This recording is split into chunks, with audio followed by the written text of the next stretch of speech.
এই গরুটার দাম কত হতে পারে আপনারা কমেন্ট বক্সে আমাকে কমেন্ট করে জানাবেন। এটা একটা কষ্টের ফল ভাই। কারণ আমি এ পর্যন্ত গরু খুব কম বিক্রি করছি। কারণ আমার বেশিরভাগ গরুই খামারে ধরে রাখার গরু।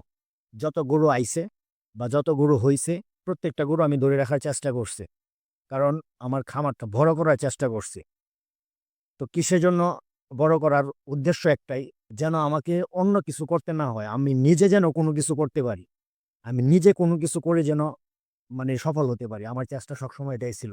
আসসালামু আলাইকুম ওয়া রাহমাতুল্লাহি ওয়া বারাকাতুহু। আশা করছি সবাই ভালো আছেন। কুরবানির গরু কেনার আগে যে সমস্ত বিষয় আপনার অবশ্যই মানতে হবে এবং জানা থাকতে হবে। না হলে কিন্তু আপনি স্বাস্থ্যকর গরু এবং সুস্থ গরু কিনতে পারবেন না। আর অসুস্থ গরু কিন্তু কুরবানি দেওয়া কোনো জায়েজ নেই। আপনি যে টাকাটা দিয়ে গরু কিনতেছেন, এই টাকাটা যেন উসুল হয় এবং আপনার মন মতো একটা গরু হয় এবং আপনি যেন না ঠগেন। এই জন্যে আমি আজকের এই ভিডিওটা করা। আর এই ভিডিওতে আপনি কিন্তু সঠিক তথ্যগুলোই পাবেন যে কিভাবে গরু কিনলে আপনার টাকাটা কাজে লাগবে এবং